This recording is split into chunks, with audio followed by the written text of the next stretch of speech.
Hey, traveler. Tonight, I thought we'd talk about cats. Where are you in the world right now, and what time is it there? Let me know in the comments. It's wonderful to know where our fellow travelers are joining us from tonight. What comes to mind when you think of cats?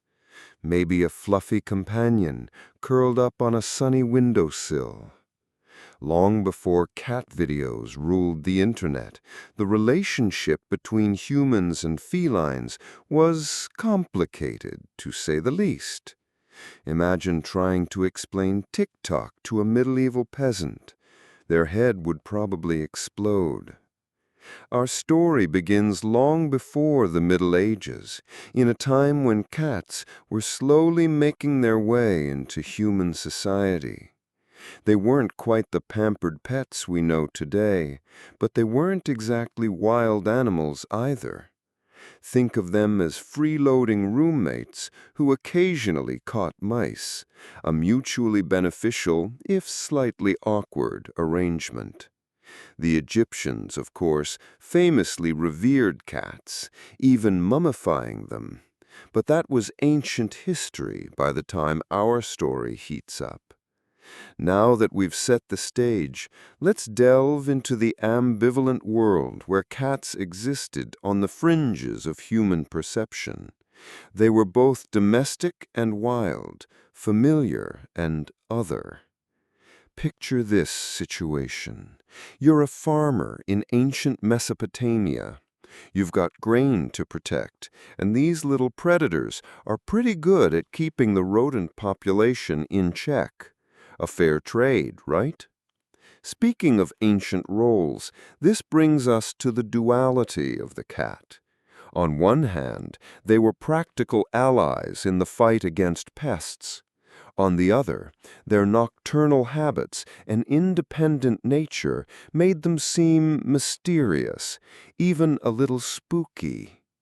Ever wonder why cats are associated with witches? That seed of suspicion was planted long, long ago. It's like the difference between a helpful coworker and the one who always seems to be lurking in the shadows by the water cooler. You appreciate their presence, but you're not entirely sure what they're up to. But what good is a farm cat without a little bit of magic? Sure, they kept the mice away, but their eyes glowed in the dark. They could disappear without a trace, and they seemed to possess an uncanny ability to predict the weather. Cats became associated with both the domestic realm, the hearth and home, and the wild, untamed world beyond the village walls. It was this very ambiguity that would eventually contribute to their downfall. They were in both worlds, almost like they were the first ever cat-like superheroes. Now that we've covered the dawn of cats, let's talk about how the tides would shift in how they were perceived. Key takeaway: cats occupied a liminal space, neither fully wild nor fully domesticated, setting the stage for future misconceptions. What would you do if the one animal you saw as a pest killer became something more sinister? This is where their story takes a darker turn. The Middle Ages, a time of superstition, religious fervor, and a general lack of understanding about, well, pretty much everything. If you've ever tried to assemble IKEA furniture without instructions, you have a vague idea of the level of confusion we're talking about. Now that we've covered X, let's talk about the rising influence of Christianity in Europe and how it viewed animals like cats. It wasn't a fan. Many animals were seen as symbols of sin and temptation. But medieval people, despite their superstitions, weren't complete morons. The difference was they lacked scientific understanding. Sure, they weren't sending probes to Mars, but they were trying to make sense of the world around them. From X to Y, religious views shaped nearly every aspect of medieval life. And when those views were combined with existing fears and superstitions about cats, the results were unfortunate. Imagine a world where every shadow held a potential demon, and anything slightly out of the ordinary was automatically suspect. Cats, with their mysterious ways, fit the bill perfectly. Their independence was seen as defiance. Now that we've covered the shifting religious perspective, let's talk about the specific associations between cats and the devil. This is where things get really interesting and a little ridiculous. The association grew stronger. The devil, after all, was a master of disguise, and what better disguise than a creature that could slip through the shadows unnoticed, like a medieval version of a spy movie. Here's the thing. The stereotype of the witch's black cat wasn't just a random invention. It was rooted in the belief that witches themselves could transform into cats to carry out their nefarious deeds, or that cats were their familiars, demonic spirits in animal form. When you can't explain something, you tend to blame it on magic. It was a coping mechanism, basically. Speaking of magic, this brings us to the various superstitions surrounding cats in the Middle Ages. They were believed to bring bad luck, cause illness, and even steal the souls of children. It was a tough time to be a feline. But what good is paranoia without a little bit of misinformation? That was one of the biggest issues. But medieval people had their own logic, even if it seems bizarre to us now. Sure, it wasn't perfect, but it was what they had. When your alternative was utter chaos and the potential wrath of God, a little bit of superstition seemed like a reasonable price to pay. It was their way of trying to control the uncontrollable, a lesson that we have yet to fully learn. Key takeaway: religious beliefs and superstitions led to cats being associated with evil and witchcraft. What would you do if you knew that your actions had directly resulted in the death of millions? That may be the burden that the medieval people must hold. Let's delve into the consequences of this shift in perception. The consequences were far-reaching and devastating. Cats were persecuted, tortured, and killed in large numbers. They were burned alive, thrown from towers, and drowned in sacks. It was a full-on feline holocaust. The persecution of cats was often linked to outbreaks of disease. People believed that cats were somehow responsible for spreading illness, despite the fact that they were actually helping to control the rodent population that carried the plague. It's like blaming the firefighters for the fire. Completely backwards. Now that we've covered the direct persecution, let's talk about the indirect consequences of the demonization of cats. The decline in the cat population contributed to the spread of the Black Death. With fewer cats to hunt rodents, the rat population exploded, and with it the fleas that carried the plague. It's a grim reminder of the unintended consequences of fear and ignorance. All this because the cats were seen as demonic? Here's the thing. The demonization of cats wasn't just a matter of superstition. It had real, tangible effects on the health and well-being of medieval society. It was a perfect storm of fear, ignorance, and misinformation that ultimately led to tragedy. If only they had cat videos on YouTube to change their minds. Now that we've covered the consequences, let's talk about how this dark chapter eventually came to an end. This might be the part that gets better if you've been awake with me this long.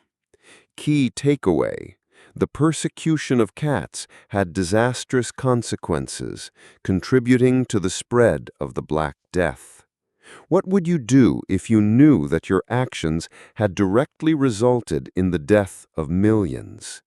That may be the burden that the medieval people must hold. The tide eventually began to turn. Slowly but surely, people started to realize that cats weren't evil after all, that they were actually quite useful creatures to have around.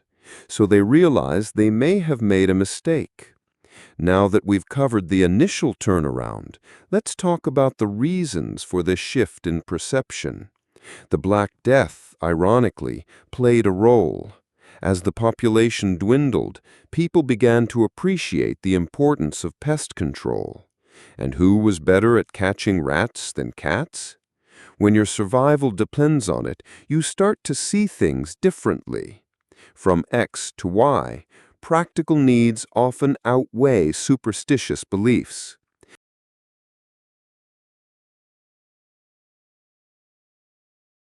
But it wasn't just practicality that led to the cat's redemption. As the Middle Ages gave way to the Renaissance, a new spirit of inquiry and observation began to emerge. People started to question old assumptions and look at the world with fresh eyes. They started to see more scientific fact and less magic. Here's the thing. The cat's comeback wasn't just a matter of luck. It was a result of changing attitudes and a growing understanding of the natural world. But what good is knowledge without a little bit of empathy? People started to see cats not just as tools, but as companions. When you can't control your circumstances, sometimes the best thing you can do is adapt. And that's exactly what medieval people did. But medieval people had their own way of showing affection. Sure, it wasn't always gentle, but it was genuine. When your life is hard, you appreciate the small comforts.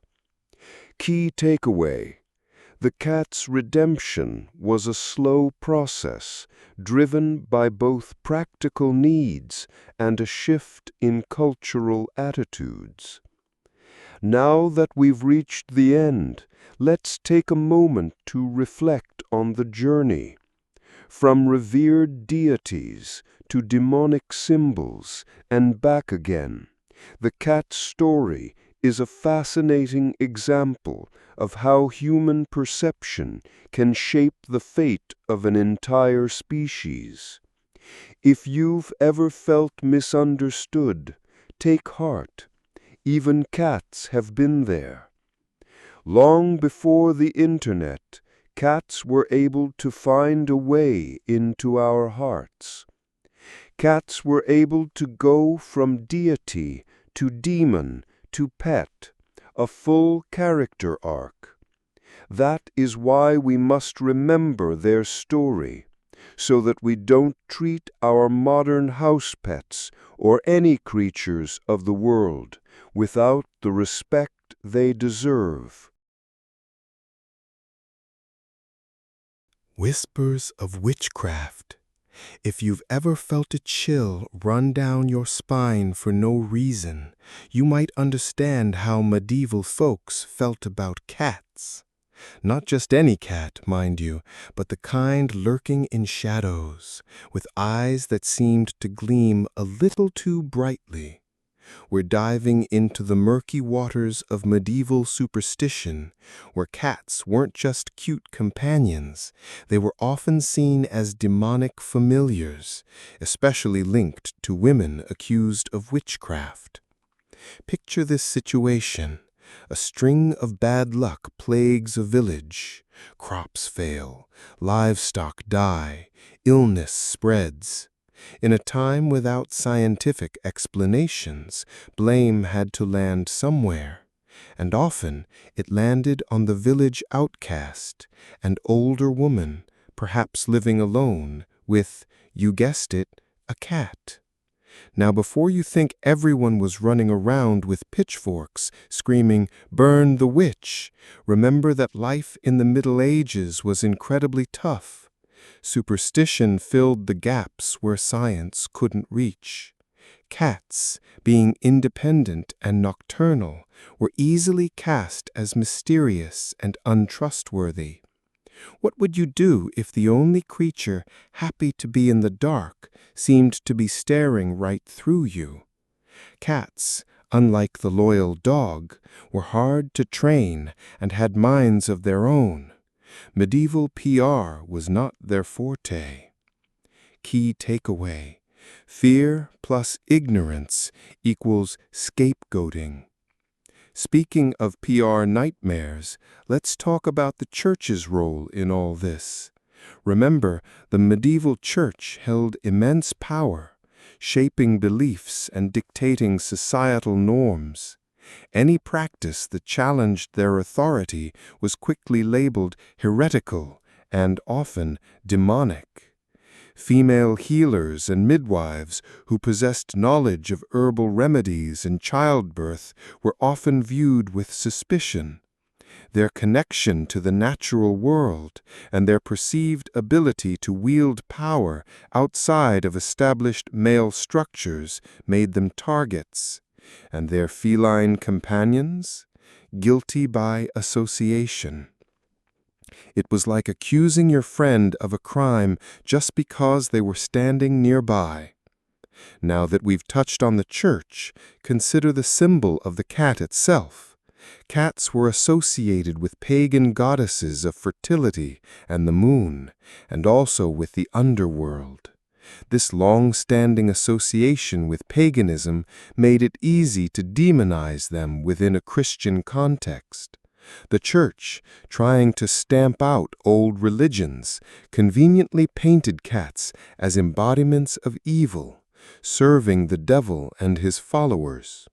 Sure, it wasn't exactly fair, but when you're trying to establish religious dominance, cute and cuddly doesn't exactly strike fear into the hearts of sinners.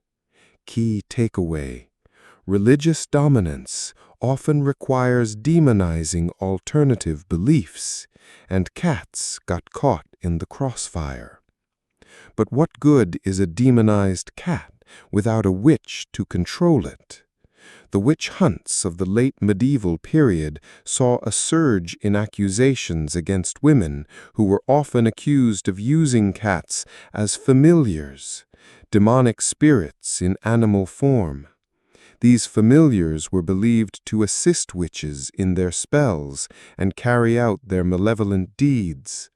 It's as if someone decided that every grumpy old woman in the village had a secret pact with a super-powered feline assassin. The logic was shaky at best, but fear, fueled by religious fervor and societal anxieties, has a way of bypassing logic altogether. Ever wonder how a simple house cat became an instrument of evil in the imagination of the Middle Ages?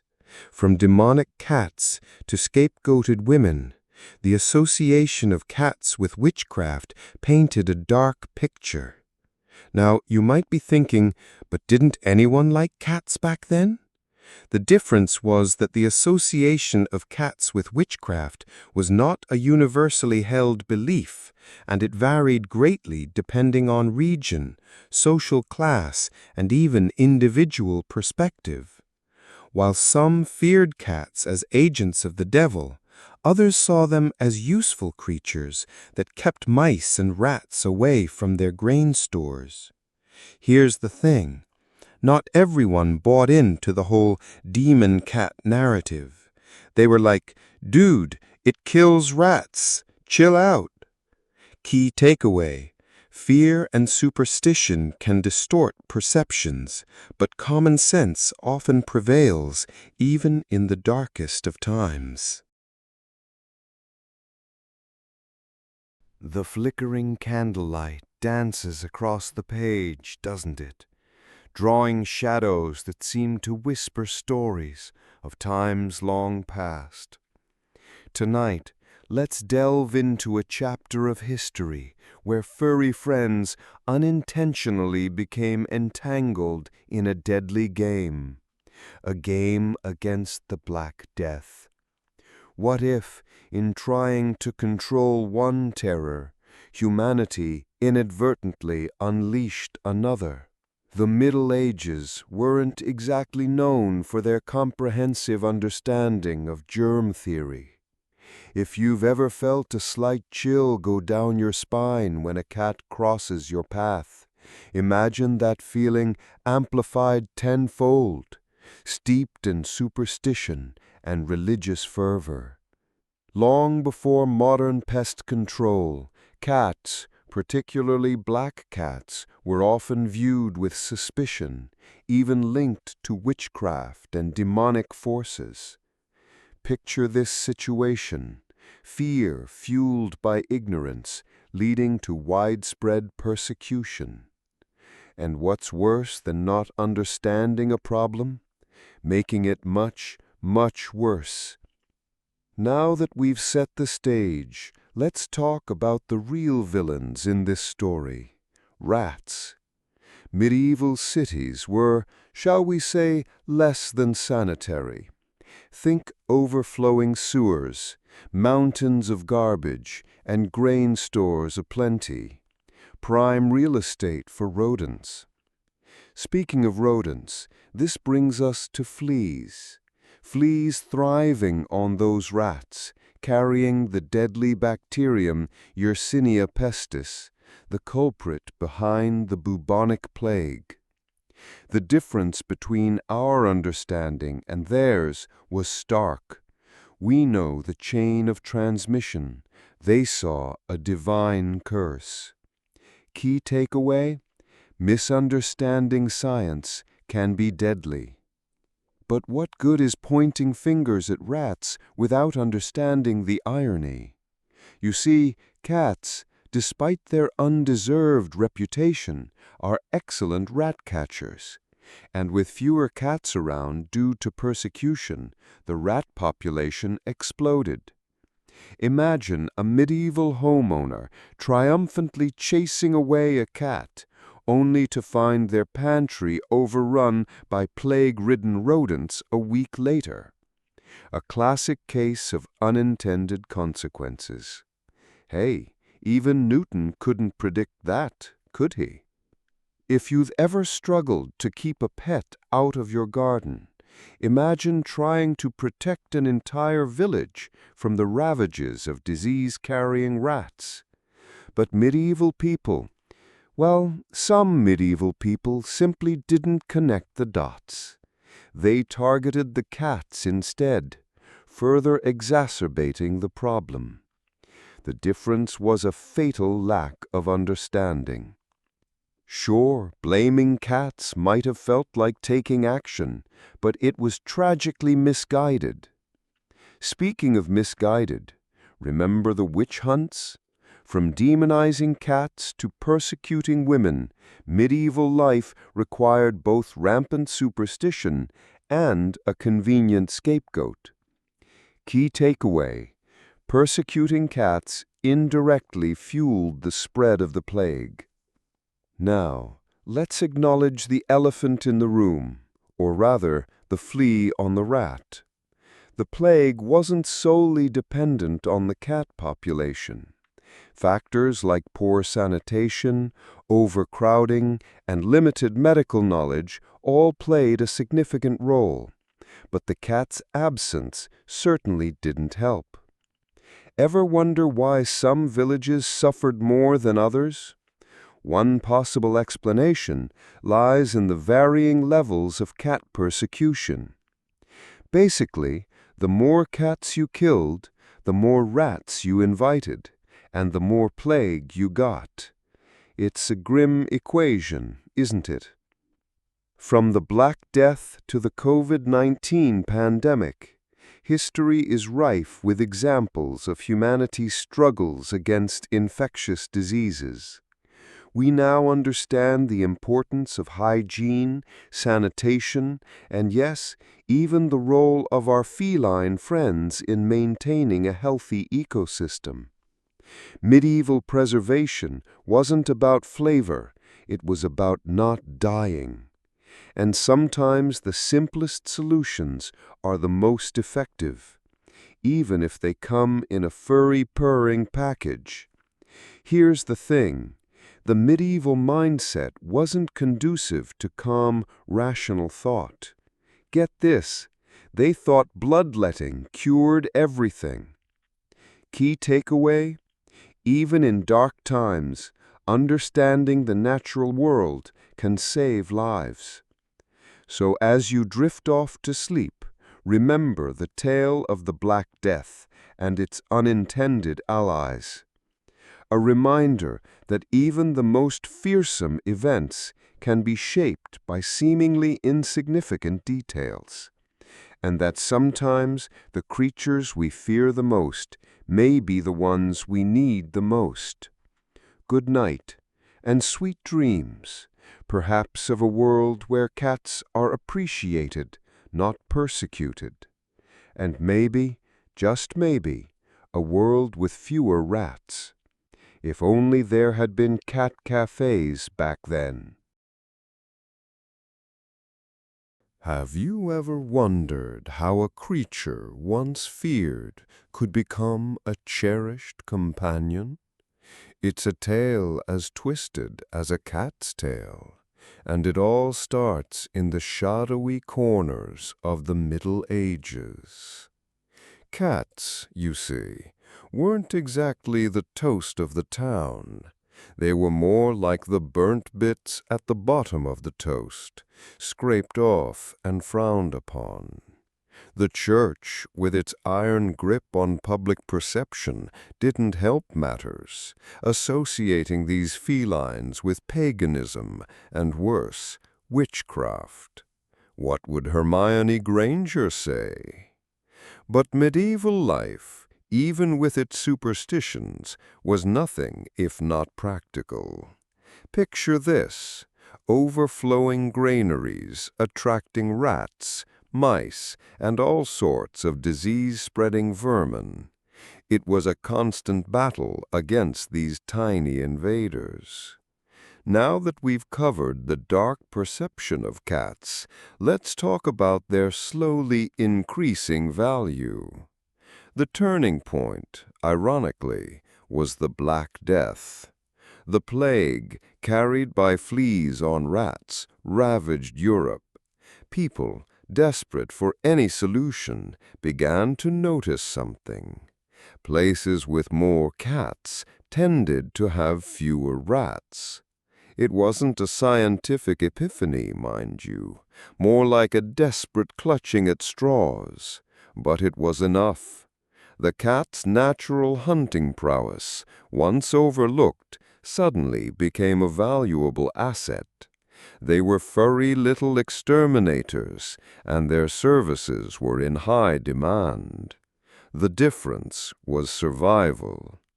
Sure, it wasn't a perfect solution, but when your alternative was dying from the plague, a purring predator suddenly looked brilliant. Speaking of survival, this brings us to the economic value shift. The shift was gradual. As the plague subsided, the value of cats as pest control agents continued to rise. Merchants, shopkeepers, and even monasteries started to appreciate their presence. A cat in the warehouse meant fewer losses to rodents, which translated directly into more profit. Basically, the cat went from being a suspect in a witch trial to a valued employee, possibly even eligible for an Employee of the Month award. Ever wonder how this played out in everyday life? This transition manifested in various ways. Cats began to appear more frequently in domestic settings, not necessarily as pets, but as working animals. Medieval art, previously devoid of feline presence, started to feature them, often lurking in the shadows, eyes gleaming in the shadows, ready to pounce. And critically, laws began to emerge protecting cats from wanton cruelty. No more casual cat-burning festivals. Well, fewer, anyway. The important thing is that someone started to value and protect these creatures, from being burnt alive to Employee of the Month for simply hunting rodents. Now that we've covered their rise in value, let's talk about cats integrating into the commercial setting. Cats weren't just pest control in homes. They became essential in commercial settings too. Imagine a medieval bakery. All that flour, all that grain, a rodent's paradise. A cat patrolling the premises was an invaluable asset, protecting precious ingredients from being nibbled away. But what good is pest control without a little affection? This growing acceptance led to a fascinating development: the cat as a commodity. People started breeding cats, selecting for traits like hunting ability and docility.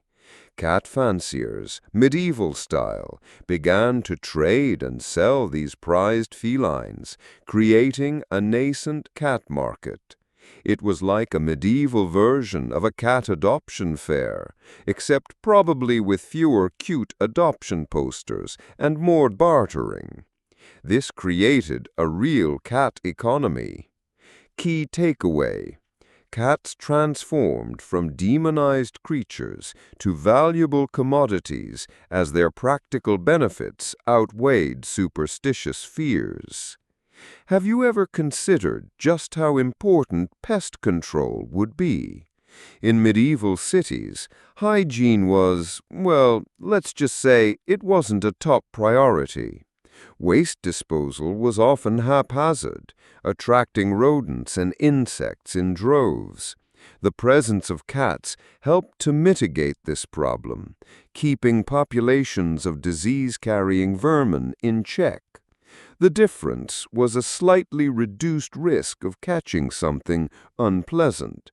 Sure, medieval sanitation wasn't perfect, but when your alternative was a constant epidemic, a few cats roaming the streets seemed like a small price to pay. Now that we've discussed hygiene, let's talk about another cat job: ratters on ships. Speaking of keeping things in check, this brings us to maritime life. On ships, cats were essential.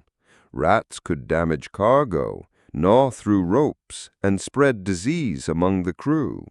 A cat ship was worth its weight in gold, tirelessly hunting down these unwanted passengers.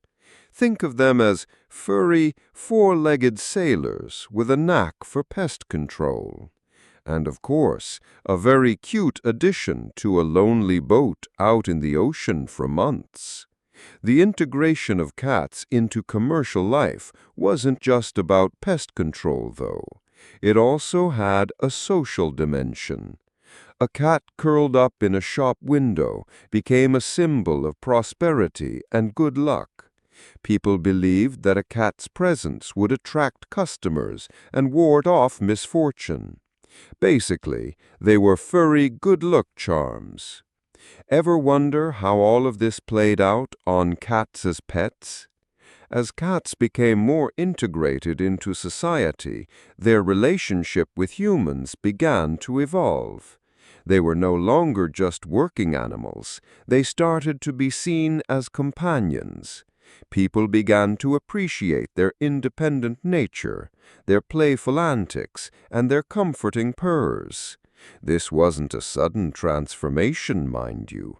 It was a gradual process of acceptance and affection. The medieval cat videos were probably quite limited in production value, though. The shift from demon to commodity wasn't a straightforward process. Superstitions lingered, and cats were still associated with bad luck or witchcraft. But as their practical value became undeniable, their reputation steadily improved. It was a complex interplay of fear and appreciation, superstition and pragmatism. This brings us to the complexities of animal ownership back then. Medieval cat ownership wasn't quite like modern pet ownership. There were no pet stores, no specialized cat food, and certainly no fancy cat toys. People cared for their cats as best they could, feeding them scraps and providing them with shelter. But the relationship was often more utilitarian than sentimental. The cat was valued for its hunting skills, not necessarily for its cuddliness, although cuddles probably happened anyway. From demon to commodity, medieval life required both practicality and a touch of affection. Key takeaway: cats transitioned from feared figures to valued members of both households and commercial ventures, demonstrating the power of practicality over superstition. As the long night stretches, let's settle in and consider a curious chapter in feline history. After centuries of suspicion, even demonization during the Middle Ages, the Renaissance witnessed a fascinating shift in the perception of cats. What led to this change of heart? Imagine trading in your reputation as a minion of darkness for a starring role in Renaissance art. Quite the PR makeover, wouldn't you agree? The Middle Ages weren't exactly a banner time for our feline friends. Superstitions ran rampant, and cats, particularly black cats, were often associated with witchcraft and evil. But as the Renaissance dawned, a renewed interest in classical learning and empirical observation began to challenge these old beliefs. Suddenly, people were looking at the world and at cats with fresh eyes. Think of it as switching from grainy black and white TV to vibrant HD. The details became much clearer. This shift didn't happen overnight. It was a gradual process fueled by a growing appreciation for the natural world. Renaissance scholars and artists began to study animals more closely, noting their unique characteristics and behaviors. And what did they find in cats? Intelligence, grace, and an undeniable charm. You know, the kind of charm that makes you forgive them for knocking things off shelves. One of the most visible signs of this changing attitude was the appearance of cats in Renaissance art. No longer relegated to the shadows, cats began to appear in portraits, domestic scenes, and even religious paintings.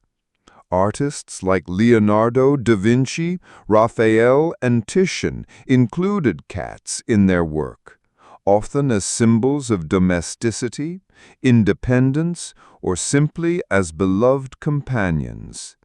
It's like seeing your pet unexpectedly pop up in a famous movie scene. Instant star power. Cats also found their way into Renaissance literature. Poets and writers celebrated their beauty, agility, and independence. They were no longer just mousers or symbols of evil. They were complex creatures worthy of admiration. Suddenly, The cat was becoming a muse. The presence of cats in courtly life further solidified their newfound status. Royal families often kept cats as pets, and they were even depicted in portraits alongside their owners. Having a cat became a sign of sophistication and refinement. It's like the Renaissance version of having the latest designer handbag, a status symbol that purred. Now, let's not get carried away. Not everyone suddenly became a cat lover. Superstitions still lingered, and cats weren't universally adored. But the Renaissance marked a turning point. The demonization of cats began to wane, replaced by a more nuanced understanding and appreciation for their unique qualities. What good is artistic expression without a feline to judge its quality from their cushioned throne? Consider the practicality. Medieval people needed mousers, but medieval people also believed those mousers were potentially demonic. The difference? Growing scientific observation.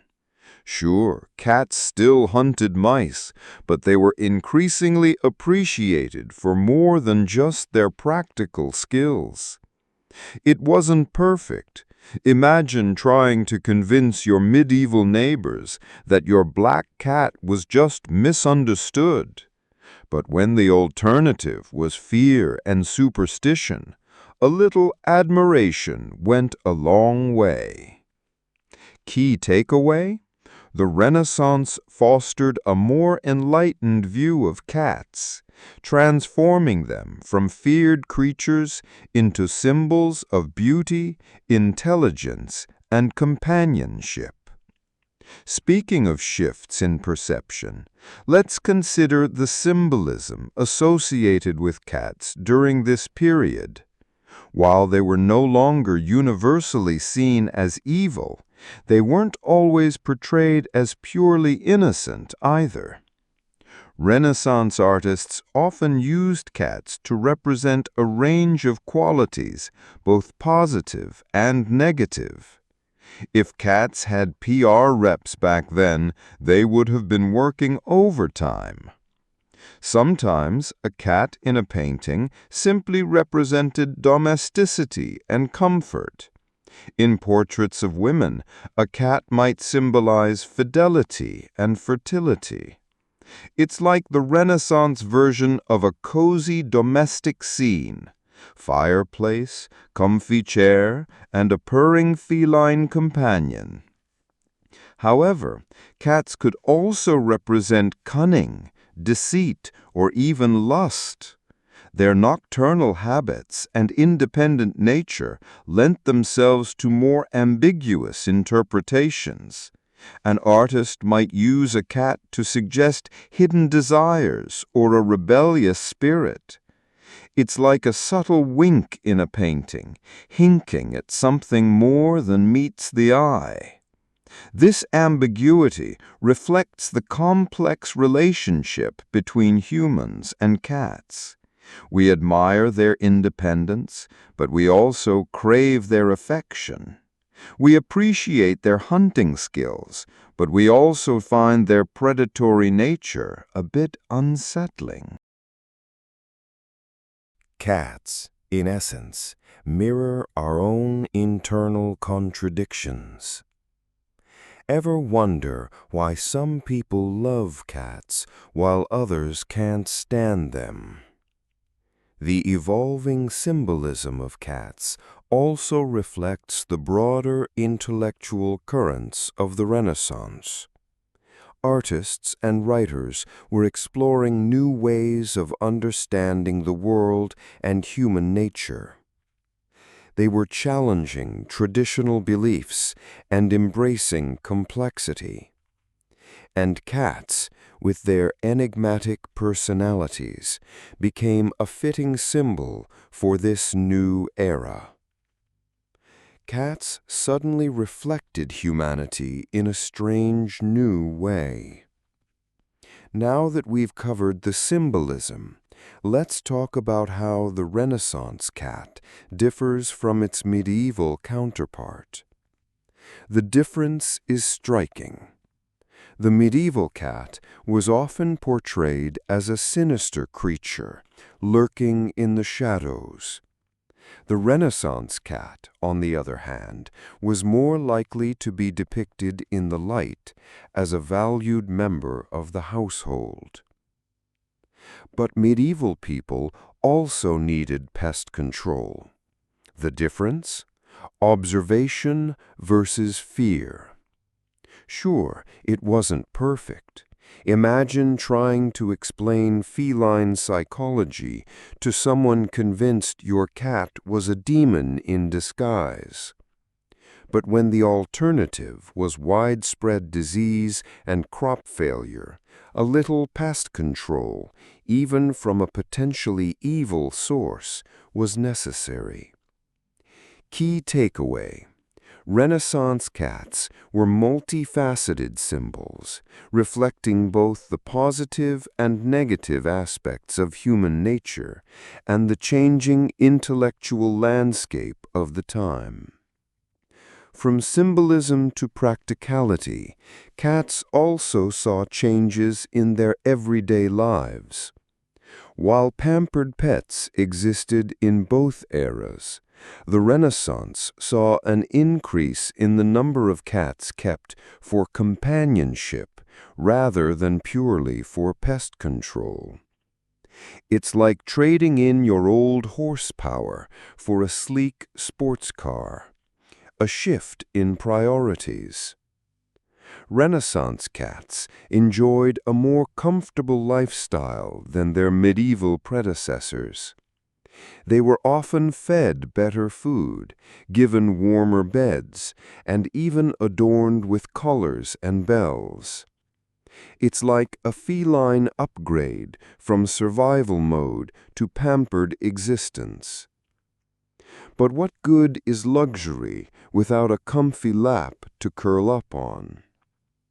The growing popularity of cats as pets also led to changes in their breeding and care. People began to select cats for their appearance and temperament, rather than just their hunting skills. This led to the development of distinct breeds, each with its own unique characteristics. It's like the Renaissance version of dog shows, but with more purring and less barking. However, let's not paint too rosy a picture. Life wasn't always easy for Renaissance cats. They still faced dangers from disease, accidents, and even human cruelty. But overall, their status improved significantly compared to the Middle Ages. Basically, cats became a part of the family, even if they were still expected to earn their keep by catching mice. Ever wonder why cats seem to think they own the place? It might have something to do with the way they were treated during the Renaissance. Consider the modern equivalent. Today, we have specialized cat foods, elaborate cat trees, and even cat psychologists. But medieval people also had cats. The difference? A shift in perspective. Sure, it wasn't perfect. Imagine trying to find a qualified vet for your cat in the 15th century. But when the alternative was widespread neglect and mistreatment, even basic care seemed like a luxury. Key takeaway: Renaissance cats experienced an improved quality of life, with more emphasis on companionship and care. Now that we've explored the Renaissance feline, let's consider the legacy of this era. The Renaissance laid the foundation for our modern understanding and appreciation of cats. The shift from demonization to admiration paved the way for the widespread popularity of cats as pets.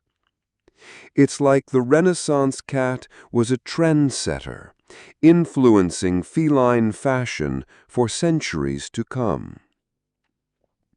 The Renaissance also fostered a more scientific approach to studying animals, including cats. Naturalists and biologists began to examine their anatomy, physiology, and behavior in greater detail. This led to a better understanding of their unique characteristics and needs. Suddenly, cats were becoming subjects of serious scientific inquiry. The artistic and literary representations of cats during the Renaissance continue to influence our perception of them today. We still see echoes of Renaissance cats in art, literature, and popular culture. It's like the Renaissance cat left its paw prints on the world, shaping our feline fantasies for generations to come. As the night grows longer, remember that it was during the Renaissance that cats began their journey to becoming the beloved companions we know today. They transformed from shadowy figures to cherished members of the household. It's a tale of redemption, appreciation, and the enduring power of feline charm. So, as you drift off to sleep, perhaps you'll dream of Renaissance cats, gracefully prowling through moonlit gardens, leaving a legacy of purrs and admiration in their wake. What would a Renaissance painting be without a cat adding a touch of elegance? Key takeaway: the Renaissance established a legacy of appreciation and understanding that continues to shape our relationship with cats today. The journey of the cat. What a strange, winding road it's been, hasn't it? From objects of fear and suspicion in the Middle Ages, whispered about in hushed tones and associated with the darkest of magic, to the purring companions curled up on our sofas today. It's quite the transformation. Now, as the shadows lengthen and the world outside grows quiet, consider the modern cat. What role do they play in our lives now?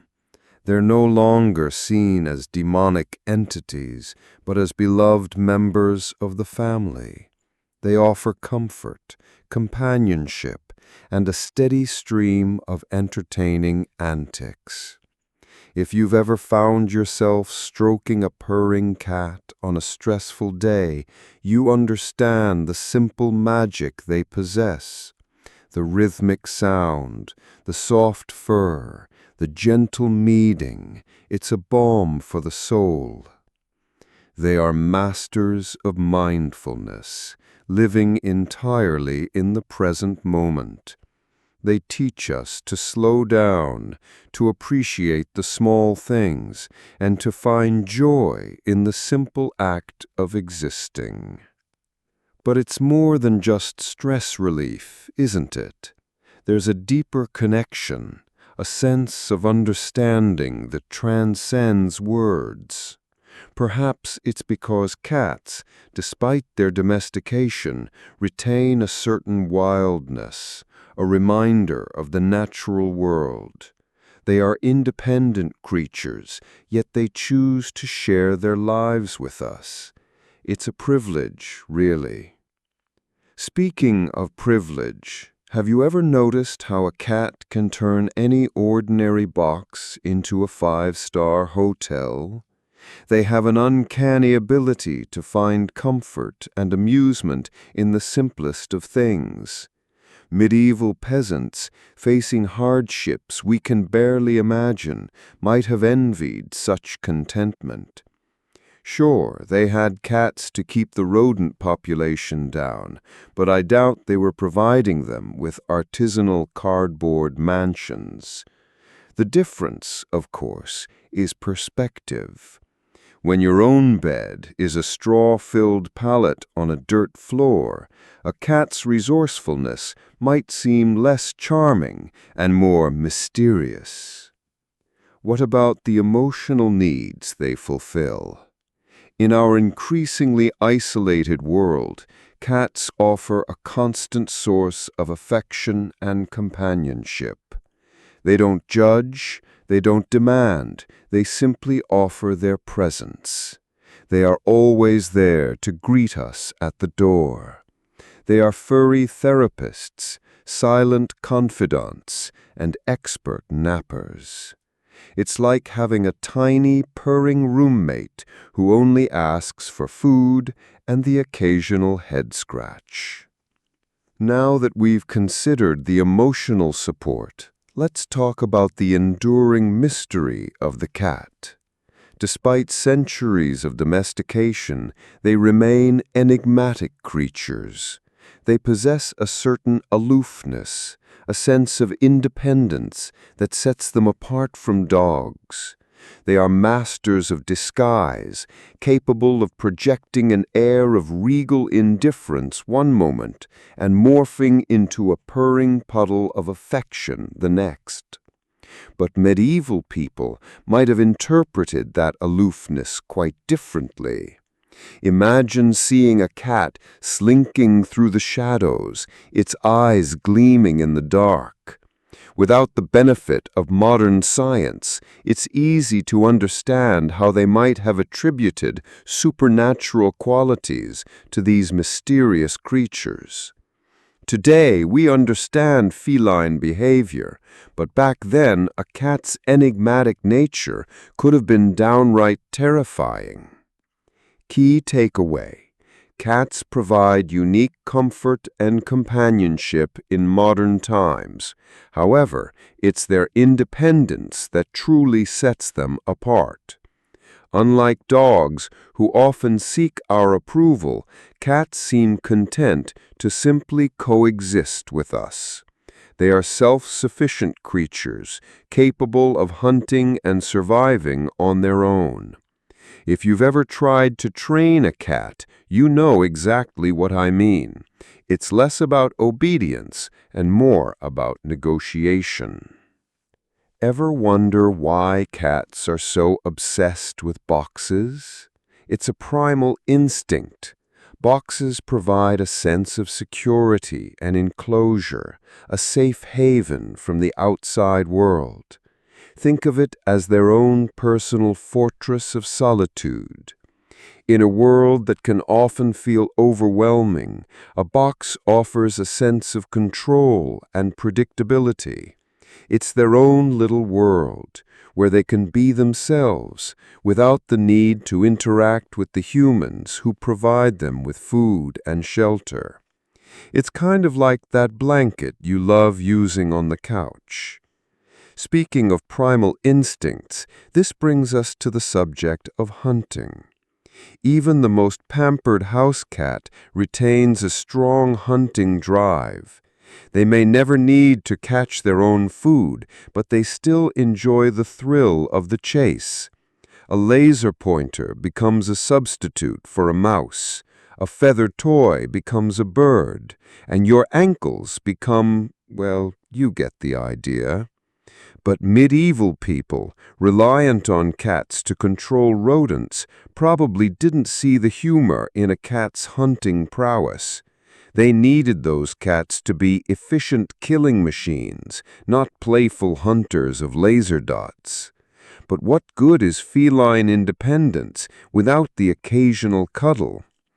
Despite their aloof exterior, Cats are capable of forming deep bonds with their human companions.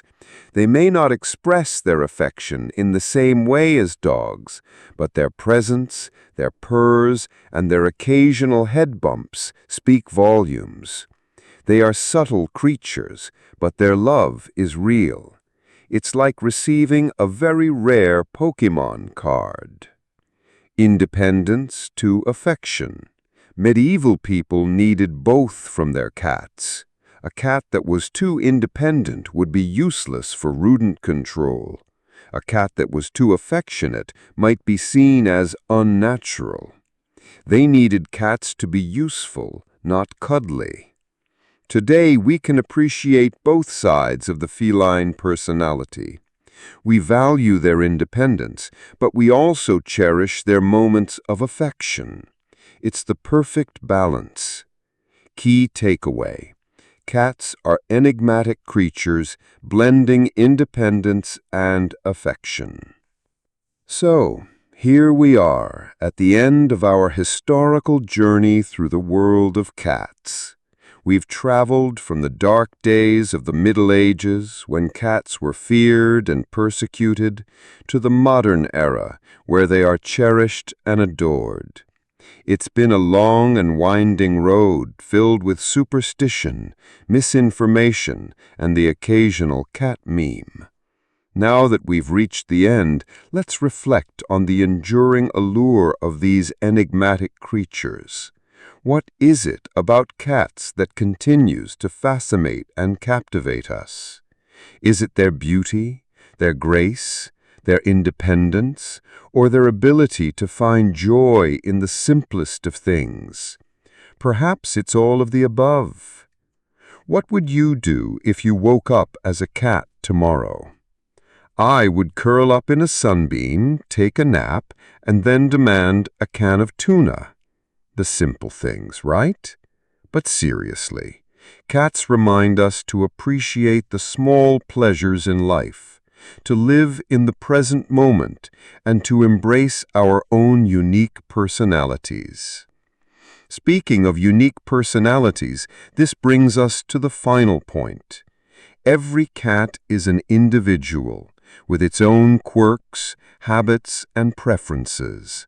Some are cuddly, some are aloof, some are playful, and some are, well, let's just say they have a certain je ne sais quoi. But that's what makes them so special. They are not mass-produced pets, but unique individuals who bring their own special brand of magic to our lives. If you've ever had a cat, you know what I'm talking about. They are not just pets, they are companions, confidants, and members of the family. They are the purring overlords of our homes, ruling with a gentle paw and a demanding meow. And we wouldn't have it any other way. Long before online cat videos, people were fascinated by cats.